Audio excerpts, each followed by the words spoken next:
Hello and welcome back to the Leinster Listen. I'm your host Mick Lennan and this is episode 64, the preview of New Zealand versus Ireland.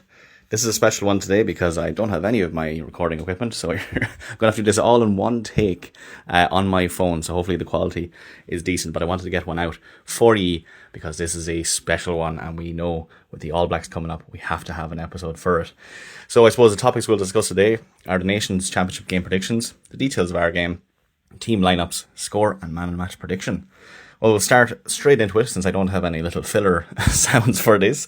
But the Nations Championship round 3 is once again another electric round. I think nearly all of them. This has been a fantastic championship. I've actually loved every single one of these games. They have been so good.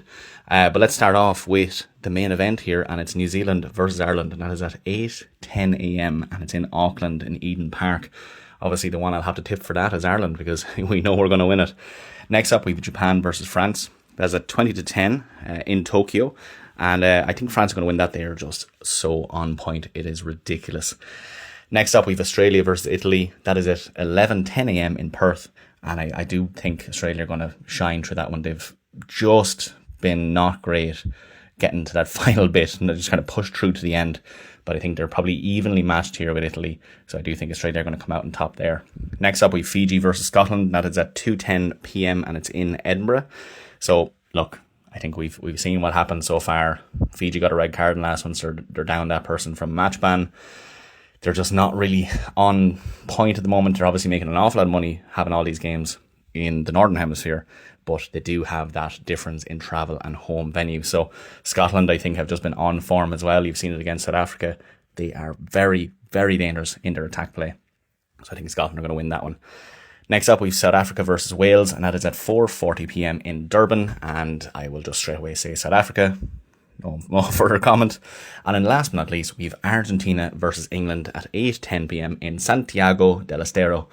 And let me tell you, this is probably the one we're going to want to wait to watch because I think it's going to be very, very evenly matched. Argentina put it up against Scotland. I don't think England are at the same calibre as Scotland currently, so I do think Argentina are going to win that. So just to give you those again, Ireland, France, Australia, Scotland, South Africa and Argentina. Put an L bet on, put a fiver on for myself. I'm not a betting man myself, but I can get you to do it. You might make a bit of money, who knows.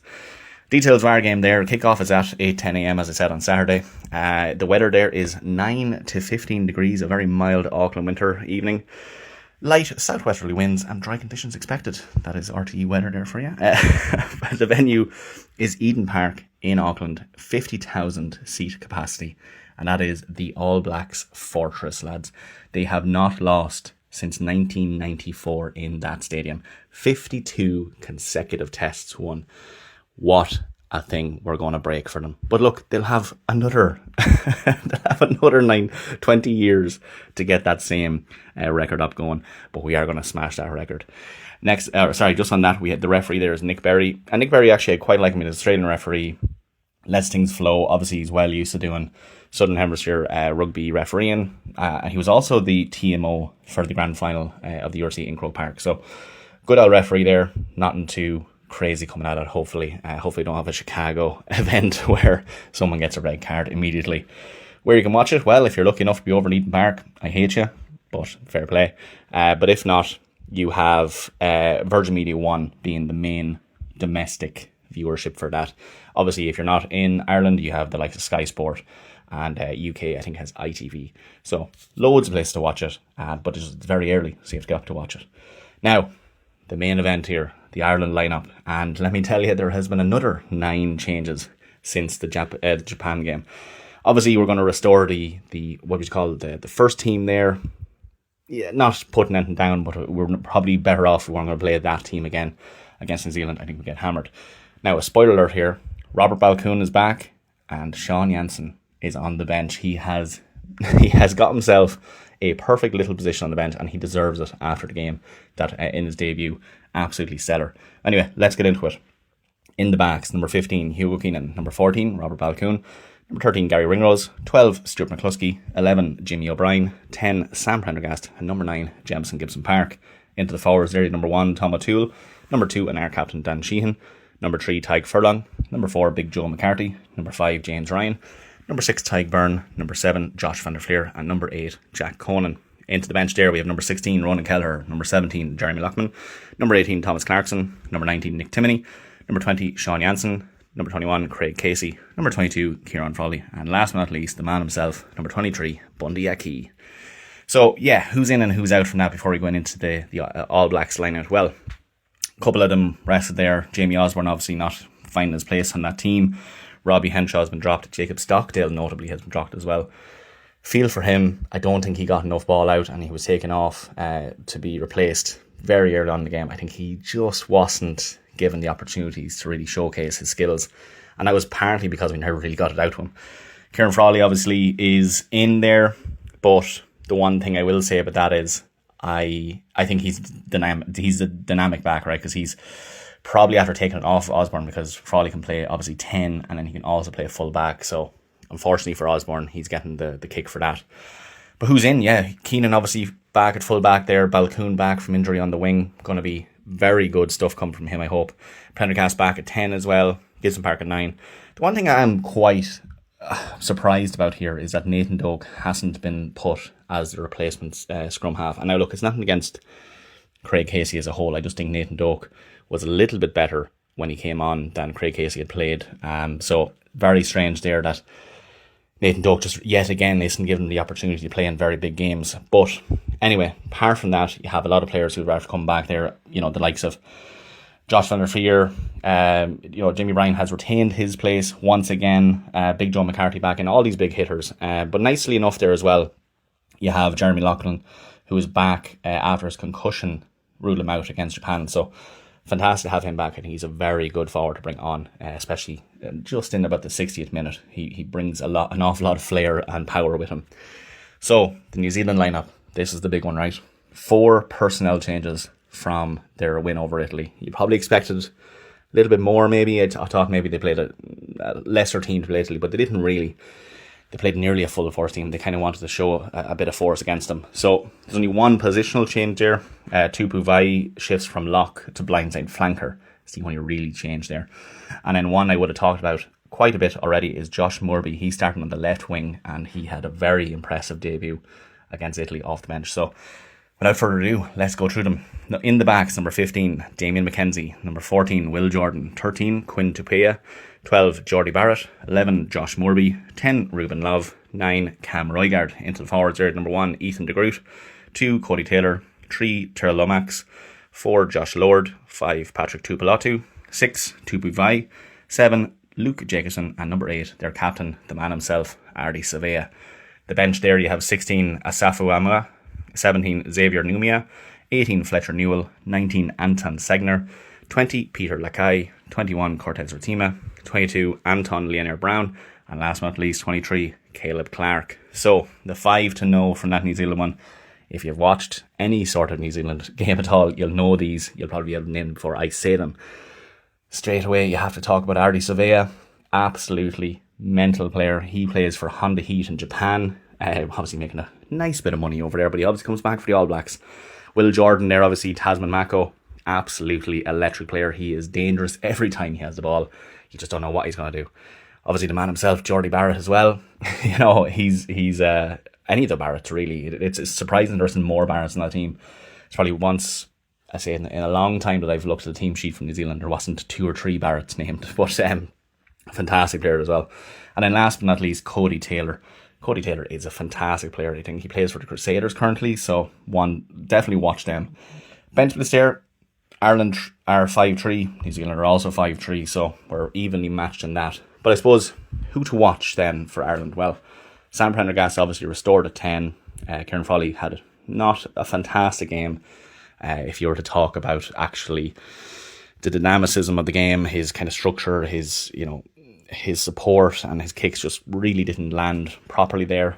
I seen on Reddit there a couple of people saying, like, why was he even involved in the rucks? He was just throwing himself in the rucks an awful lot. So something just went a bit wrong there, but he didn't get taken out completely. He's on the bench. But yes, Sam Prendergast obviously is going to be, this is probably his prime game. Everyone's going to be watching him. He's going to have a microscope on him. He's going to want to compete very, very well, and I hope he does. Next up, you have Jamison Gibson Park, and for some reason, Jamison Gibson Park, every time they play New Zealand, he just shines. I think it's just because, it's a little bit of reflection of, where you come from. But I think he's definitely going to be the man that we're going to look at and make sure that he has a fantastic game. And then last but not least, Robert Baloucoune. Very unfortunate that he didn't get a chance again. And he's just played with these small niggling injuries. But he is going to be very good. He's so fast. We've seen him during the Six Nations. Once he gets the ball, he's very hard to take down. And he's very smart at how he plays. So I'm really hoping that the ball gets out to him a lot more than it did for Jacob Stockdale last week. And if it does, honestly, those three there really should be the knife in the side of the All Blacks. We really should be utilising kicks over the top, long kicks out to the side to Baloucoune, and obviously gives them Park there doing the top overs. It has worked for us so far. Robert Baloucoune's very good in the air. I think you utilise it. Now, New Zealand. I obviously gave a kind of a heads up as to who I'm going to talk about, but Will Jordan, he's the all-time leading All Blacks try scorer after his hat-trick against Italy.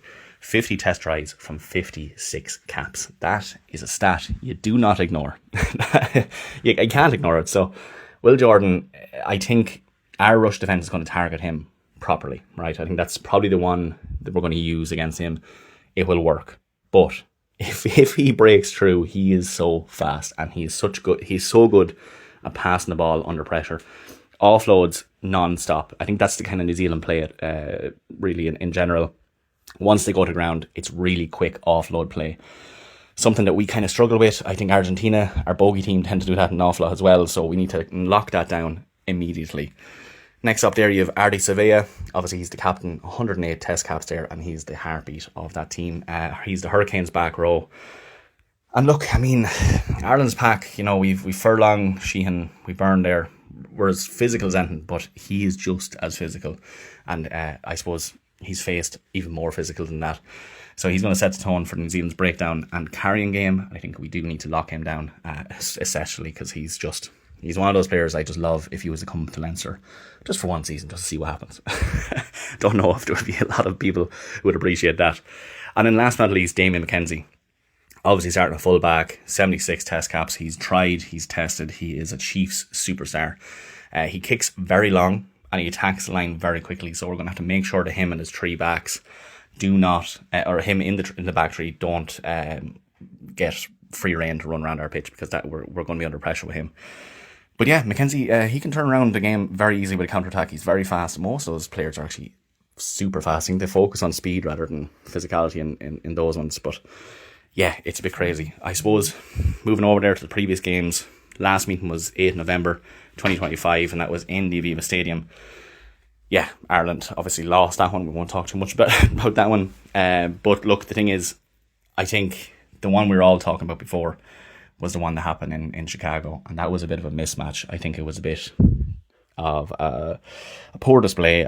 I'm not going to talk about the refereeing decisions, but when we got a red card very early, I think it really threw out an awful lot of what we could give for that game. So we won't take that into consideration. We'll always look forward, but the one thing you have to take note on is that Eden Park Fortress comment, and it is true. 52 unbeaten tests, 32 years without defeat. I wasn't even born the last time they lost in Eden Park, so that'll tell you. But obviously Farrell there was quoted saying, Ireland are chasing New Zealand rugby history here. That quote obviously frames the whole week. It's very true. They'll obviously be attempting to defend that 52 test unbeaten record, but I think honestly this could be the fairy tale weekend for us. I think if we go and beat them in home turf and beat them in Eden Park, it is going to be one of the best games we've ever had. 100%. I suppose, yeah, my prediction, look, the form coming in, I think we're playing literally the best team we can. There's nothing really left on the table. We are completely exposed as to that is our first team. We do not have any other options, and we're going to have to go out there and play it. They are also playing their first team, their best team. And we are going to have to be absolutely clinical. We cannot let them get ahead by too much in the first half. We kind of tend to falter a little bit in those second and third quarters of the games where we just kind of shut off. I think, we always get early tries. We always look dominant at the beginning and then we look dominant at the end.